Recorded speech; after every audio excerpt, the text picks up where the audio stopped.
Surgery లేకుండా sciatica, spondylitis, frozen shoulder కి కేవలం 45 నిమిషాలలో నొప్పి లేని అత్యాధునిక చికిత్స ప్రాణ పెయిన్ క్లినిక్. ఉద్యోగులకు ఈఎస్ఐ, ఈపీఎఫ్ కట్టడంలో నిర్లక్ష్యం వహించిన కాకినాడ జేఎన్టీయూ ఉన్నతాధికారులు ఇంకా అదే అలసత్వం కనబరుస్తున్నారు. దీంతో భారీ జరిమానా చెల్లించుకోవాల్సి వస్తుంది. ఉన్నతాధికారుల పర్యవేక్షణ లేకపోవడంతో యూనివర్సిటీ నిధులు వృధా అవుతున్నాయి. గడువు దాటినా కట్టకపోవడంతో పెనాల్టీతో సహా కట్టాల్సి వస్తుంది. కాకినాడ జేఎన్టీయూలో ప్రతి 2 ఏళ్లకు ఓసారి అవుట్సోర్సింగ్ ఉద్యోగులను నియమిస్తారు. ప్రస్తుతం 450 మంది అవుట్సోర్సింగ్ ఎంప్లాయీస్ పనిచేస్తున్నారు.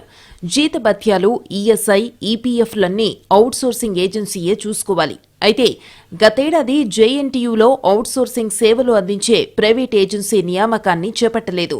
దీంతో 450 మంది ఉద్యోగుల నిర్వహణను తాత్కాలికంగా యూనివర్సిటీయే చూసుకుంటుంది. అయితే జీతాలిస్తోంది కానీ ఈపీఎఫ్, ఈఎస్ఐ వంటివి నెల నెలా చెల్లించట్లేదు. దీంతో పీఎఫ్ కార్యాలయం ఉన్నతాధికారులు సీరియస్ గా స్పందించారు. 80 లక్షల రూపాయల జరిమానా వేశారు. అధికారుల నిర్లక్ష్యం కారణంగానే ఈ మొత్తాన్ని జేఎన్టీయూ చెల్లించాల్సిన పరిస్థితి వచ్చింది. ప్రతి నెలా సక్రమంగా కట్టేసి ఉంటే ఎంత నష్టం వచ్చేది కాదు. ఎడ్యుకేషన్ ఫండ్ నుంచి ఈ నిధులు చెల్లించాల్సి రావడంతో విమర్శలు వెల్లువెత్తుతున్నాయి. గతంలో కూడా ఇలాగే జరిగింది. అప్పట్లో సంబంధిత ఏజెన్సీ కాంట్రాక్ట్ ఎంప్లాయీస్ కి సంబంధించిన ఈఎస్ఐ, ఈపీఎఫ్ ప్రతి నెలా కట్టలేదు. గతేడాది ప్రైవేట్ ఏజెన్సీని నియమించలేదు సరికదా. పీఎఫ్ కట్టకపోయేసరికి గతేడాది అక్టోబర్లో 80 లక్షల రూపాయలు పీనల్ డ్యామేజ్ను విధించారు. 60 రోజుల్లో చెల్లించాలని ఆదేశించిన అధికారులు పట్టించుకోలేదు.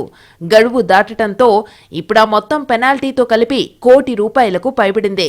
వర్సిటీ అధికారుల నిర్వాకంతో అవుట్సోర్సింగ్ ఉద్యోగులు తీవ్రంగా నష్టపోతున్నారు. ఉద్యోగులు అనారోగ్యానికి గురైతే ఈఎస్ఐ హాస్పిటల్లో వైద్య చికిత్స అందట్లేదు. ఉద్యోగులు చనిపోతే ఇన్సూరెన్స్ మనీ కూడా రాని పరిస్థితి ఉంది.